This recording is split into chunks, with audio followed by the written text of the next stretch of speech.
In the vast theater of existence, we find ourselves at a pivotal moment, poised between the known and the unknown, the tangible and the ethereal. This transition, this liminal phase, is not merely a bridge, but a profound mystery, a cosmic dance where the boundaries of our understanding blur. Have you ever pondered the profound implications of this delicate in-between state? What if this moment, this threshold, holds the key to unlocking the deepest secrets of existence? What if it's not just a transition, but a revelation? Join us as we embark on a journey to explore the enigma of this liminal phase, where the veil between worlds is at its thinnest and the potential for transformation is at its peak. Welcome to the Sanctuary of Seekers, a haven where curiosity knows no bounds and the pursuit of truth is paramount. In this sacred space, we delve into the labyrinth of existence, exploring the profound mysteries that have captivated humanity since the dawn of consciousness. Our sanctuary is a tapestry woven with diverse perspectives, where the threads of spirituality, philosophy, psychology, and mysticism intertwine to create a rich and intricate design. Here we encourage open-minded discourse where every voice resonates and every perspective is valued. We believe that in the symphony of human thought, it is the harmonious blend of diverse ideas that creates the most captivating melody. And now, dear seekers, we invite you to embark on a profound exploration of the mysteries that lie within. The first stage is the realm of endings. The life that ends is not always visible in the life that follows. Some souls carry their past self like a shroud, a weight that drags them down. It wasn't always so. At the start, the soul was light as smoke. But having lived through storms, it accumulated stones in its heart, then it forgot how to soar. To cross over, the first step is to shed what ended. People who live intense emotions, even negative ones, tend to cross faster. Rage, grief, fury, tears cleanse the eyes and the tear ducts of the soul. Some cry rivers on the other side, because here tears dry on the lips. On the other side, the body remembers. It cries, vomits, hiccups, shakes, lets loose all that was contained and suppressed. Others cross by letting go of attachment. Not everyone arrives clinging to suitcases. Some come empty-handed, knowing they gave everything to the end, and so they are ready to receive. Those who did not know how to stop, who continued giving even when they had nothing left, who loved even when they didn't want to anymore, are allowed to rest. After the fall, the earth receives them and knows how to cradle them until they learn to hold themselves again. The second stage is the realm of revelations. The path unfolds, not always easily, but always authentically. Most souls arrive carrying fragments of themselves, pieces that broke off along the way. They have forgotten what it means to be whole, and so they walk bent, doubting they can straighten again. Each step taken without turning back, each choice made freely, each word spoken truthfully reveals more of their essence. To cross, you have to move. Walk, talk, touch, choose, act. Don't stay still. If you don't know where you're going, ask for signs. Trust that the universe whispers in the rustling of leaves in the faces of strangers, in coincidences. Listen carefully. If you think you don't hear anything, you are listening with the ears of the world of form. Close your eyes, listen. With the ears of the soul, you will hear symphonies. You will hear songs from before you were born, songs that remind you of who you are. The third stage is the realm of reunions. Not all those who have died are separated from those who remain. When the storm is over, when the rain stops, when the sun returns, life feels empty, yes, but also full of potential. The sky is clear and wide. Look at it and expand in it.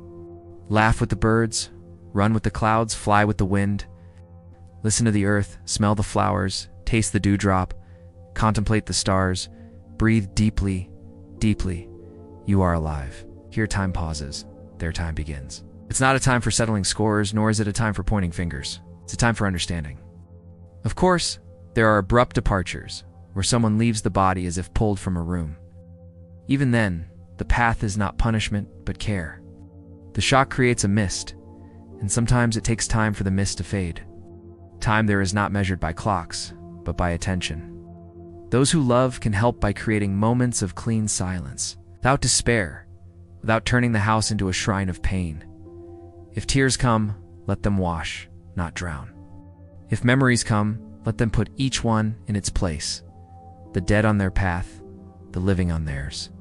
Old fights should be returned to their true size. Without monsters, without saints.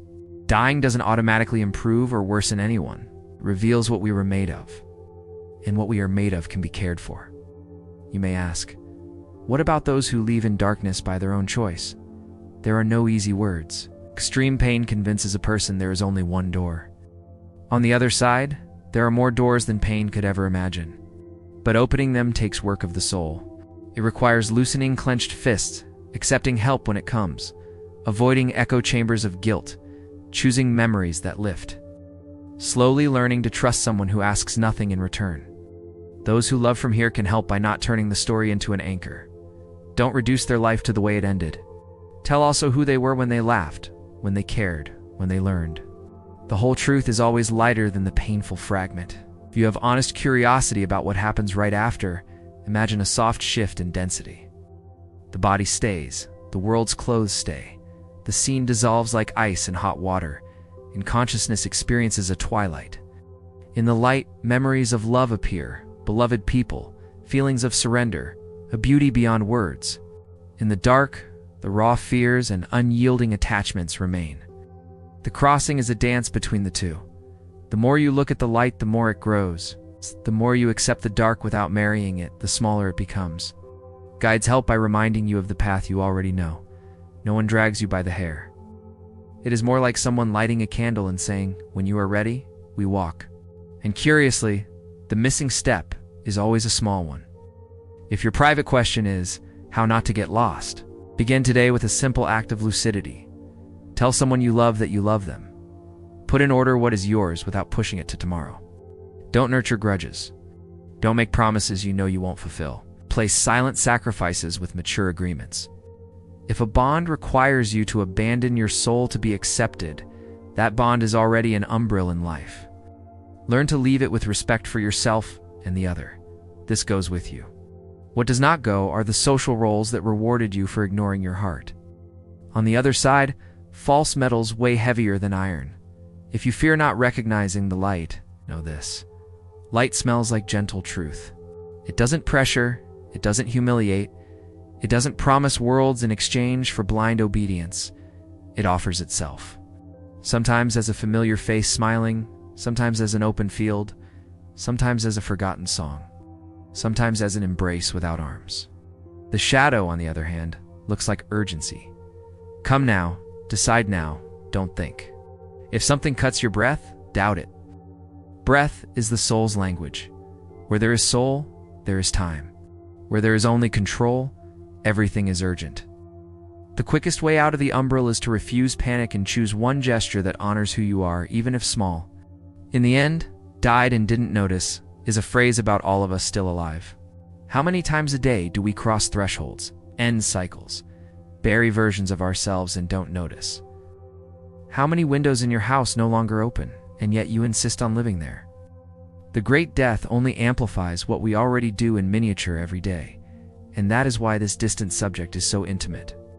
The hidden question is, what kind of house are you building inside yourself right now?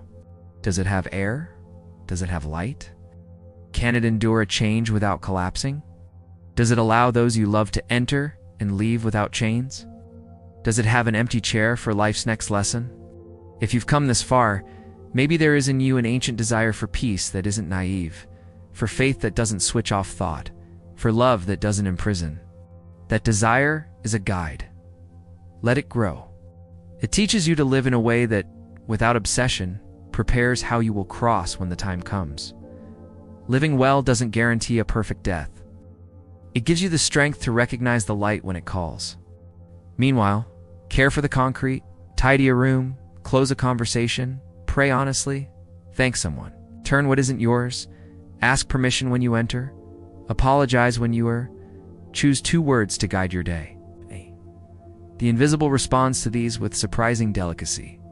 And if someone you love has departed and you fear they are trapped, offer them the best service love can give. Don't trap them yourself. Speak to them as one who opens doors. I love you, I thank you, go in peace. Keep their memory in a beautiful place, but don't turn the whole house into a memorial. Live the life they wanted you to live. The shortest path between worlds is a heart without chains. Everything else, however mysterious, obeys the same law as gardens. Where there is care, life blooms. Where there is light, the room opens windows. Where someone decides to release, the umbral loses its walls. And when the soul finally notices what was always true, the house dissolves like mist in sunlight, and what was once fear becomes a path,